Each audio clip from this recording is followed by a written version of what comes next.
बच्चों अब ये टॉपिक है अनुगमन वेग से ओम के नियम की उत्पत्ति। तो इस टॉपिक से पहले सबसे पहले आप लिखेंगे ओम का नियम।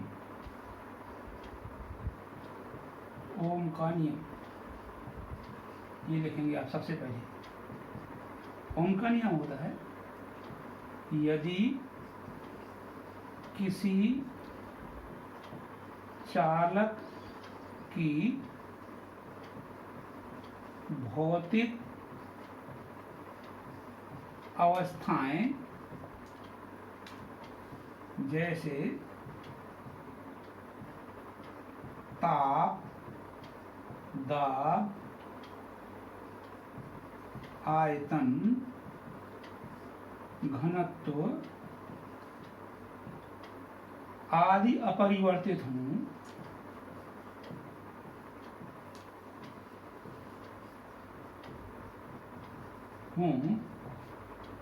तो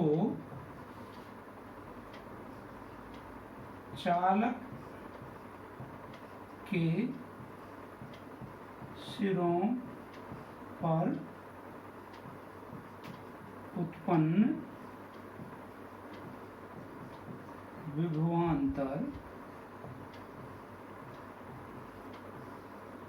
प्रवाहित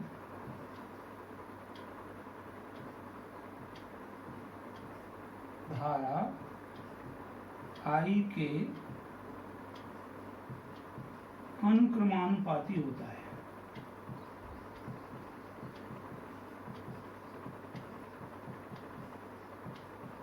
अर्थात V अनुक्रमानुपाती I, V बराबर RI या I ऐसी लिख दीजिए, कोई बात नहीं। V बराबर RI, जहाँ R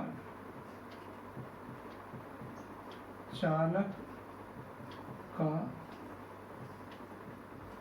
प्रतिरोध है, इसका मात्रक होता है ओम। इसको ऐसे लिखते हैं, ये ओम। तो R बराबर हो जाएगा V/I। इसकी विमा आप घर से लिख के लाएंगे, विभवांतर की विमा और धारा की विमा का अनुपात। V की विमा कैसे निकालेंगे? V बराबर W/Q से। और I की विमा कैसे निकालेंगे? Q/T से। तो इससे R की विमा आप घर से निकाल के लाओगे इस तरह से। तो ये कहलाता है ओम का नियम। इसका मतलब ये हुआ कि विभवांतर धारा के अनुक्रमानुपाती होता है यदि विभवांतर और धारा के बीच में ग्राफ खींचते एक सीधी रेखा आती है। ये है ओम का नियम। तो ओम का नियम कहलाता है, पहले आप इसको लिखेंगे ओम का नियम। यदि किसी चालक की भौतिक अवस्थाएं जैसे ताप, दाब, आयतन, घनत्व आदि, ताप, दाब, आयतन, घनत्व आदि अपरिवर्तित हो तो चालक के सिरों पर उत्पन्न विभवांतर V, प्रवाहित धारा जो उसमें धारा बहती है उसके अनुक्रमानुपाती होता है। अर्थात V अनुक्रमानुपाती I, V बराबर RI, जहाँ R चालक का प्रतिरोध है, इसका मात्रक होता है ओम।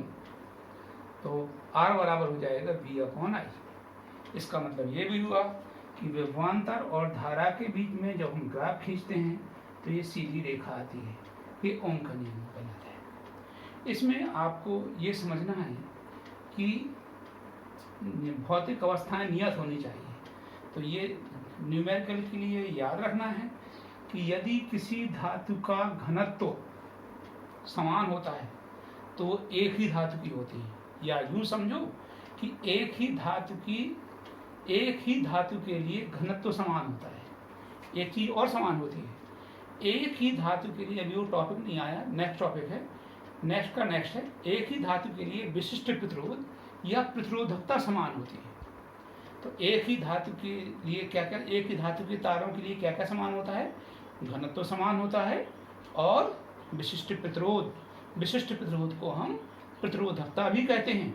तो एक ही धातु के घनत्व और विशिष्ट प्रतिरोध अपरिवर्तित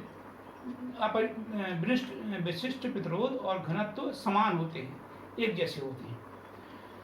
तो ये ओम का नियम हुआ। अब नेक्स्ट टॉपिक है अनुगमन वेग से ओम के नियम की उत्पत्ति।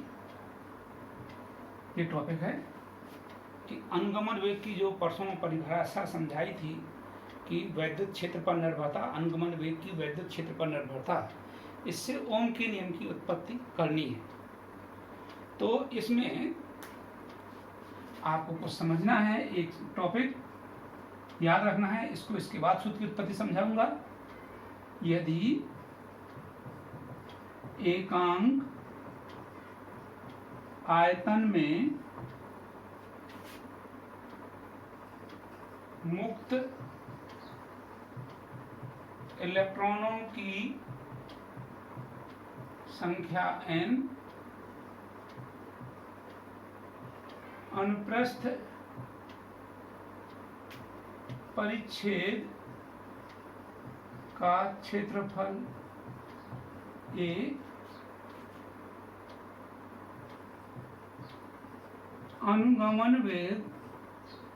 अनुगमन वेग Vd है, तो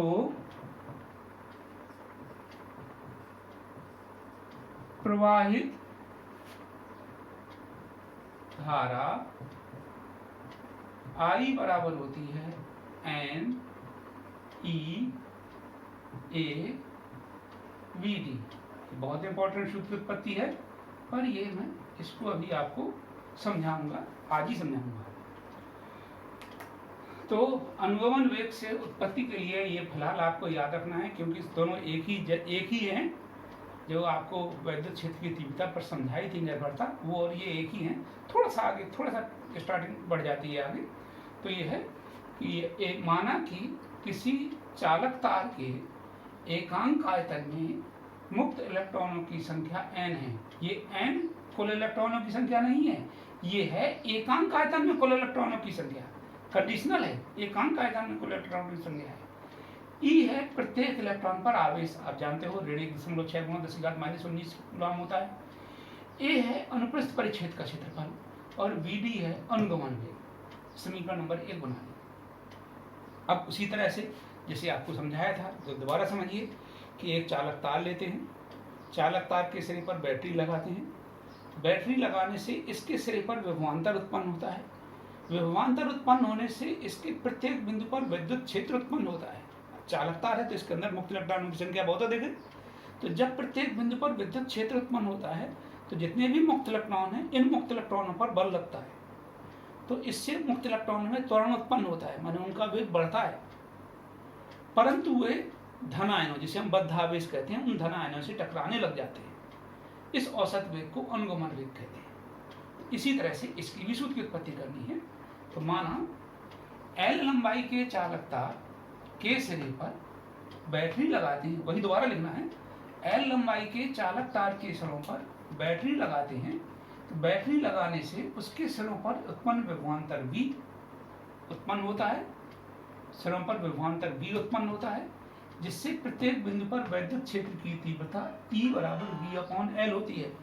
आपको समझाया था कि बैटरी लगाते हैं, विभवांतर उत्पन्न होता है और प्रत्येक बिंदु पर वैद्युत क्षेत्र उत्पन्न होता है। तो V विभवांतर उत्पन्न हुआ तो प्रत्येक बिंदु पर वैद्युत क्षेत्र E होती है। इससे प्रत्येक इलेक्ट्रॉन पर, मुक्त इलेक्ट्रॉन पर बल है बराबर -E। इसमें ऋण चिन्ह यह प्रदर्शित करता है कि इलेक्ट्रॉन पर बल विद्युत क्षेत्र के विपरीत लगता है, ये ऋण चिन्ह प्रदर्शित करता है। इससे उत्पन्न त्वरण A बराबर F/m होता है। F का मान रख दिया -EE/m, समीकरण नंबर 1। इस त्वरण से इलेक्ट्रॉनों का वेग बढ़ता है। क्या होता है? इलेक्ट्रॉनों का वेग बढ़ता है। मैंने बताया था कि त्वरण उत्पन्न हुआ, इलेक्ट्रॉनों का वेग बढ़ता है, परंतु वे धन आयनों से टकराने लगते हैं। उनके इस औसत वेग को अनुगमन वेग Vd कहते हैं। तथा एवं दो क्रमागत टक्करों के बीच में लगे समय को शांति काल कहते हैं, टाउ कहते हैं। तो जैसे हमने इसमें समीकरण नंबर 1 इसको बना लिया था, तो इसको अब 1 ना बना करके हम इसको 2 बना लेंगे, क्योंकि 1 हम ऊपर बना चुके हैं, तो ये समीकरण 2 हो जाएगा। तो समझ में आ गया आपके? इस त्वरण से उनका वेग बढ़ता है, परंतु वे धन आयनों से टकराने लग जाते हैं, वे धन आयनों से टकराने लग जाते हैं। इस औसत वेग को अनुगमन वेग कहते हैं तथा दो क्रमागत टक्करों के बीच में लगे समय को शांति काल टाउ कहते हैं। अब इसमें सूत्र हम प्रयोग करेंगे, v बार बराबर, v वेग है, सदिश राशि होती है, इसलिए इसके ऊपर वेक्टर का चिन्ह लगा दिया। v अंतिम वेग है, u प्रारंभिक वेग है, a त्वरण है, t समय है। तो अंतिम औसत वेग को अनुगमन वेग कहते हैं। तो v बार के बराबर जो कहलाएगा ये अनुगमन वेग vd कहलाएगा। इलेक्ट्रॉनों का प्रारंभिक औसत ऊष्मीय वेग 0 होता है, आपको इसके पहले बताया। सभी इलेक्ट्रॉन, जैसे ये चालक तार है, इस चालक तार में इलेक्ट्रॉन अनियमित रूप से गति करते रहते हैं, तो जितने भी इलेक्ट्रॉन हैं सबका औसत ऊष्मीय वेग 0 होता है, तो u बार बराबर 0 हो जाएगा। और दो क्रमागत टक्करों के बीच में जो लगा समय है वो t की जगह टाउ कहलाएगा, इस शांति काल कहलाएगा। तो ये मान हम समीकरण, और a का मान हम समीकरण 1 से नहीं समीकरण 2 से रख देंगे। इसका मान हम a का मान समीकरण 2 से रख देंगे, यहाँ से रख देंगे। तो vd बराबर u की जगह 0 प्लस a टाउ, a का मान माइनस ई अपॉन m इंटू टाउ। अदिश रूप में लिखेंगे तो ऋण चिन्ह हटा देंगे। क्यों? क्योंकि ऋण चिन्ह तो यही तो प्रदर्शित करता है कि जैसे इलेक्ट्रॉनों का जो वेग है वो उसकी वैद्युत क्षेत्र के विपरीत है, तो अदिश रूप में ऋण हटा देंगे। तो vd बराबर हो जाएगा ई टाउ अपॉन m। ई इलेक्ट्रॉन पर आवेश, कैपिटल ई वैद्युत क्षेत्र की तीव्रता और टाउ शांति काल है। परंतु अभी आपको पढ़ाया था इसके पहले, वैद्युत क्षेत्र ई बराबर v अपॉन l होता है। v विभवांतर है, l चालक तार की लंबाई है, तो vd बराबर हो जाएगा ई वी टाउ अपॉन ml। ये vd का मान समीकरण 1 में रख देंगे। थोड़ा और आगे बढ़ना है, बस इतना ही बढ़ना है। vd का मान समीकरण 1 में रखने का, जब हम समीकरण 1 में रख देंगे तो यहाँ देखिए ये हो जाएगा I बराबर n e a, vd की जगह है E V tau upon M L. तो v अपॉन आई बराबर, देखिए v यहीं रहेगा, i यहीं रहेगा। i जो ये है इसको हम बटे में लाएंगे तो ml ऊपर पहुंचेगा, ml अपॉन n, e का e में गुणा हो जाएगा, n e square a tau, ये हो जाएगा। फिर देखिए समझिए, v यहीं रहेगा, i का पक्षांतर करेंगे, i बटे में आएगा, ml बटे, ये बटे में है तो इधर पहुंचेगा, गुणा में पहुंचेगा, तो ml बटे ये n e square a tau, ये हो जाएगा। इसमें m माने इलेक्ट्रॉन का द्रव्यमान, l चालक तार की लंबाई, n एकांक आयतन में मुक्त इलेक्ट्रॉन की संख्या, किसी धातु विशेष के लिए एकांक आयतन में मुक्त इलेक्ट्रॉन की संख्या भी स्थिर होती है, m l n e और a ये नियत है। एक चालक तार का अनुप्रस्थ परिच्छेद का क्षेत्रफल नियत होता है, नियत है। यदि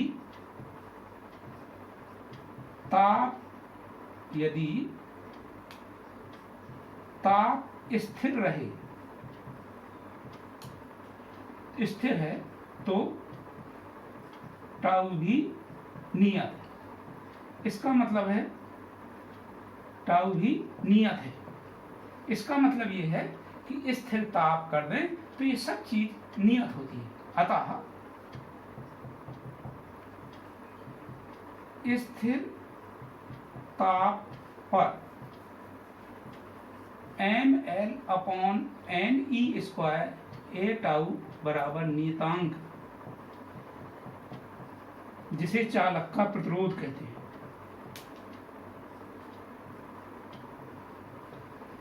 चालक का प्रतिरोध R कहते हैं।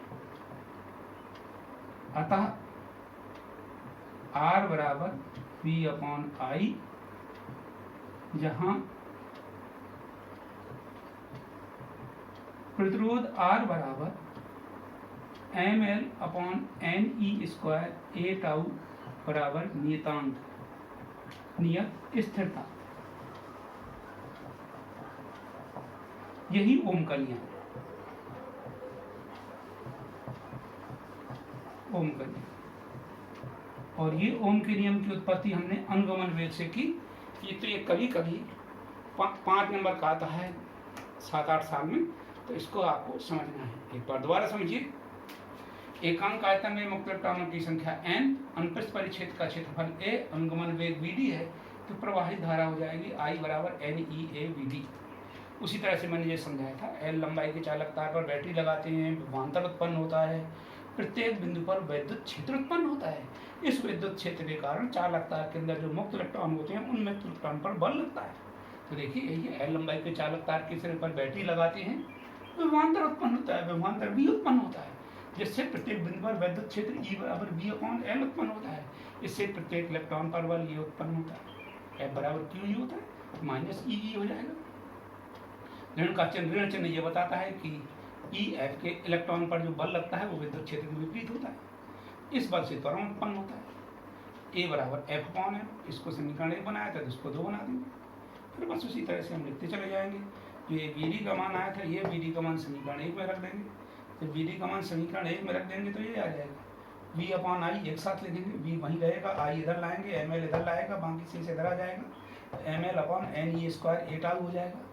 M द्रव्यमान नियत, L विशेष चालक तार की, जो एक ही चालक तार है उसकी लंबाई L नियत होती है, N एकांक आयतन में मुक्त इलेक्ट्रॉनों की संख्या ये भी नियत होती है किसी धातु विशेष के लिए। E इलेक्ट्रॉन का आवेश ये भी नियत होता है। एक चालक तार के अनुप्रस्थ परिच्छेद का क्षेत्रफल A ये भी नियत होता है। और यदि हम ताप स्थिर रख दें तो टाउ भी नियत हो जाएगा। इसका स्थिर ताप पर टाउ भी नियत है। अतः स्थिर ताप पर ये जो पूरा राइट हैंड साइड में है, क्या है राइट हैंड साइड में, ML upon NE square A tau ये नियत रहेगा। अतः स्थिर ताप पर ML upon NE square A tau बराबर नियतांक, जिसे चालक का प्रतिरोध कहते हैं। जहाँ अतः R बराबर V अपॉन I, जहाँ R जो प्रतिरोध है वो हो जाएगा ML upon NE square A tau, नियत ताप नियत रहेगा। ये स्थिर ताप पर यही ओम का नियम कहलाता है। तो ये है अनुगमन वेग से ओम के नियम की उत्पत्ति। अब नेक्स्ट टॉपिक अभी पढ़ाता हूँ। अब बेटा, एक चालक तारों में जो इलेक्ट्रॉन होते हैं, या जैसे अर्धचालक होते हैं, अभी आप पढ़ोगे तो उसमें इलेक्ट्रॉन कोटर होते हैं, विद्युत अपघट्य होते हैं। तो विद्युत अपघट्यों में धनायन और ऋणायन होते हैं। तो जब करंट बहती है तो विद्युत अपघट्य में धनायन और ऋणायन गतिशील होते हैं, मूव करते हैं। तो इसके गुण को गतिशीलता कहते हैं। तो चाहे विद्युत अपघट्य हो, धनायन और ऋणायनों की गतिशीलता कहलाती है। अर्धचालक हैं, होल्स और इलेक्ट्रॉनों की गतिशीलता होती है। तो ये गतिशीलता एक गुण कहलाता है। अब गतिशीलता किसके बराबर होता है, तो अनुगमन वेग Vd तथा वैद्युत क्षेत्र की तीव्रता कैपिटल E के अनुपात को गतिशीलता म्यू कहते हैं। तो गतिशीलता जो होती है Vd और E का अनुपात कहलाती है। अतः गतिशीलता म्यू बराबर हो जाएगी, अतः गतिशीलता अतः गतिशीलता म्यू बराबर Vd अपॉन E। ये परंतु आप अभी इसके पहले वाले टॉपिक में और इसके पहले जो बताया था पहले दिन, उसमें भी बताया था अनुगमन वेग Vd बराबर होता है E टाउ अपॉन M। अब हमें Vd बटे E करना है तो Vd यही रहेगा, कैपिटल E का पक्षांतर करेंगे तो कैपिटल E बटे में पहुंच जाएगा। तो ये हो जाएगा गतिशीलता म्यू बराबर Vd बटे कैपिटल E बराबर E टाउ अपॉन M। देखिए कैपिटल E पक्षांतर में बटे में आ गया, E और कैपिटल टाउ बटे M बचेगा। तो ये होती है गतिशीलता का फार्मूला, म्यू बराबर Vd बटे E बराबर E टाउ अपॉन M। उदाहरण जैसे अभी बताया था कि चालक तार होते हैं, चालक तारों में इलेक्ट्रॉन गति करते हैं। तो चालक तारों में इलेक्ट्रॉनों की गतिशीलता म्यू ई इलेक्ट्रॉनों की गतिशीलता is equals to E into tau E upon M E. Tau E इलेक्ट्रॉनों का शांतिकाल और M E mass of the electron. अब कह जाता है नेक्स्ट टॉपिक है इसी में, गतिशीलता पर ताप का क्या प्रभाव पड़ता है। तो टॉपिक है गतिशीलता पर ताप का प्रभाव। तो ध्यान से देखो और समझो। जैसे ये चालक तार है, इस चालक तार को जब हम ऊष्मा देते हैं, चालक तार में मुक्त इलेक्ट्रॉनों की संख्या बहुत अधिक है, तो ये चालक तार है, इस चालक तार को जब हम हीट देते हैं, ऊष्मा देते हैं, तो जो ये मुक्त इलेक्ट्रॉन है, इन मुक्त इलेक्ट्रॉनों की ऊष्मीय चाल बढ़ती है। जब इन मुक्त इलेक्ट्रॉनों की ऊष्मीय चाल बढ़ती है तो इनके टक्करों की संख्या बढ़ती है। टक्करों की संख्या बढ़ती है का मतलब जल्दी जल्दी टकराते हैं। और आपने अभी पढ़ा ही है कि दो क्रमागत टक्करों के बीच में लगे समय को शांतिकाल कहते हैं। तो जब जल्दी जल्दी टकराएंगे तो उनका शांतिकाल घटेगा, और जब शांतिकाल घटेगा, टाउ घटेगा, तो म्यू अपने आप घट जाएगा। तो क्या समझ में आया कि ताप बढ़ाने से गतिशीलता घटती है। दोबारा समझो, ये चालक तार है, इसके अंदर मुक्त इलेक्ट्रॉन बहुत अधिक हैं, तो जब हम इसको ऊष्मा देते हैं तो मुक्त इलेक्ट्रॉनों की ऊष्मीय चाल बढ़ती है। ऊष्मीय चाल बढ़ती है तो जल्दी जल्दी टकराते हैं। जल्दी जल्दी टकराने का मतलब ये है टक्करों की संख्या बढ़ती है। अब जब टक्करों की संख्या बढ़ती है तो उसका शांतिकाल घटता है। शांतिकाल कहलाता है दो क्रमागत टक्करों के बीच में लगे समय को शांतिकाल कहते हैं। तो शांतिकाल घटता है, और जब शांतिकाल टाउ घटेगा तो गतिशीलता घटेगी। तो यही लिखा है, ताप बढ़ने से मुक्त इलेक्ट्रॉनों की ऊष्मीय चाल, मैं ऊष्मीय चाल लिखना भूल गया, इलेक्ट्रॉनों की ऊष्मीय चाल बढ़ती है। ऊष्मीय चाल बढ़ती है जिससे टक्करों की संख्या बढ़ती है, और टक्करों की संख्या का मतलब जल्दी जल्दी टकराते हैं, और जल्दी जल्दी टकराएंगे तो उनका शांतिकाल घटता है। शांतिकाल घटेगा, शांतिकाल टाउ घटेगा, तो म्यू अपने आप घट जाएगा, जिससे गतिशीलता म्यू घटती है। अतः ताप बढ़ने से गतिशीलता बढ़ती नहीं, घटती है। ताप बढ़ने से गतिशीलता घटती है। जल्दी जल्दी लिख दिया, ताप बढ़ने से गतिशीलता घटती है, ये कहलाती है। ताप बढ़ाएंगे तो म्यू घटेगा, माने गतिशीलता घटती है। तो ये है गतिशीलता पर ताप का प्रभाव। अभी नेक्स्ट टॉपिक समझाते हैं।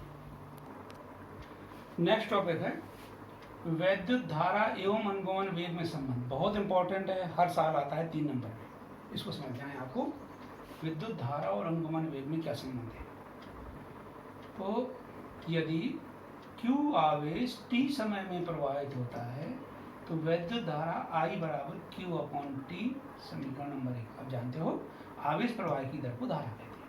तो I बराबर होती है Q अपॉन T। जैसे ये एक चालक तार है, इस चालक तार के अनुप्रस्थ परिच्छेद का क्षेत्रफल A है। इसको बाहर से बैटरी से जोड़ते हैं तो इसमें विद्युत क्षेत्र उत्पन्न होता है। ये इससे प्रत्येक इलेक्ट्रॉन विद्युत क्षेत्र की विपरीत दिशा में VD वेग से गमन करता है, अनुगमन वेग से गमन करता है। तो VD ये वेग है, एक सदिश राशि हो जाएगी। V के नीचे D लिखना है, तो जगह नहीं थी इसलिए मैंने, आप भी ऐसे लिखेंगे, V के नीचे D और इस VD वेग से गमन करता है। तो यही इसमें हमने माना है कि एक चालक तार है, चालक तार के अनुप्रस्थ परिच्छेद का क्षेत्रफल A है। ये A है, ये भी A कहलाता है, A है। इसमें जो मुक्त इलेक्ट्रॉन है उनका अनुगमन वेग VD है। एकांक आयतन में मुक्त इलेक्ट्रॉनों की संख्या n है। तो प्रति सेकंड चालक तार का आयतन, एक सेकंड में इस चालक तार का आयतन कितना होगा। तो आप समझो, तार का आयतन बराबर होता है पाई आर स्क्वायर। इस तार बेलन जैसा होता है। पाई आर स्क्वायर अनुप्रस्थ परिच्छेद का क्षेत्रफल कहलाता है, A इंटू एच या A इंटू एल होता है। एल लंबाई, एक सेकंड में चली गई दूरी ही लंबाई कहलाती है। तो एक सेकंड में चली गई दूरी VD है, एक सेकंड में चली गई दूरी VD है। तो अनुप्रस्थ परिच्छेद के क्षेत्रफल में यदि हम दूरी का गुणा कर दें, माने एक सेकंड में चली गई दूरी का गुणा कर दें, तो प्रति सेकंड में चालक तार का आयतन हो जाएगा AVD। एकांक आयतन में n इलेक्ट्रॉन है, तो AVD में कितने इलेक्ट्रॉन होंगे प्रति सेकंड चालक तार। फिर समझो दोबारा, प्रति सेकंड चालक तार का आयतन AVD हो गया। आप पढ़ चुके हो, आपने माना है कि एकांक आयतन में मुक्त इलेक्ट्रॉनों की संख्या n है। तो एकांक आयतन में n इलेक्ट्रॉन है, तो AVD आयतन में कितने होंगे, NAVD। और AVD किस कंडीशन में है, प्रति सेकंड में। तो प्रति सेकंड चालक तार में इलेक्ट्रॉनों की संख्या कितनी हो जाएगी, NaVd। ये थोड़ा समझने में परेशानी पड़ती है, दोबारा समझो। प्रति सेकंड चालक तार का आयतन बराबर अनुप्रस्थ परिच्छेद का क्षेत्रफल गुणा दूरी। एक जो वेग होता है वही 1 सेकंड में चली गई दूरी होती है। तो इसको मिटा देना हुआ, पाई आर स्क्वायर एच AH या AL कहलाता है। तो ये कहलाता है तार का आयतन A इंटू VD, 1 सेकंड में चली गई दूरी वेग कहलाती है। तो वेग में अनुप्रस्थ परिच्छेद का क्षेत्रफल गुणा कर दें, 1 सेकंड में चली गई दूरी में अनुप्रस्थ परिच्छेद के क्षेत्रफल का गुणा कर देंगे तो तार का आयतन आ जाएगा। तो प्रति सेकंड चालक तार का आयतन इतना होता है। एकांक आयतन में n इलेक्ट्रॉन है तो AVD में हो जाएंगे NaVd। t सेकंड में इलेक्ट्रॉनों की संख्या NaVdt। आपने पढ़ा था एक न्यूमेरिकल पहले पार्ट में पढ़ाया था, यदि किसी वस्तु पर n इलेक्ट्रॉनों की कमी या अधिकता होती है तो उस पर आवेश Q बराबर Ne होता है, माने इलेक्ट्रॉनों की संख्या या कमी में E का गुणा कर देते हैं। तो जो ये कुल इलेक्ट्रॉनों की संख्या NaVdt है t सेकंड में, तो t सेकंड में कितना आवेश प्रवाहित होगा, NaVdt में E का गुणा कर देंगे, क्योंकि आप समझ चुके हो Q बराबर Ne होता है, ये आपने पढ़ा है। n इलेक्ट्रॉनों की कमी या अधिकता होती है, Q बराबर Ne होता है, ये पहले पार्ट में आप पढ़ा चुके हो। n यहाँ इलेक्ट्रॉनों की संख्या कहलाती है और यहाँ t सेकंड में इलेक्ट्रॉनों की संख्या NaVdt है। तो n स्मॉल n की जगह यहाँ NaVdt है, तो इसकी जगह हो जाएगा t सेकंड में प्रवाहित आवेश Q बराबर NaVdTe। ये जो Q का मान है ये मान समीकरण 1 में रखेंगे। तो जब हम समीकरण 1 में रखेंगे NaVdt इंटू E बटे T, इस T से T कट जाएगा तो I बराबर हो जाएगा NeAVd। ये है विद्युत धारा और अनुगमन वेग में संबंध।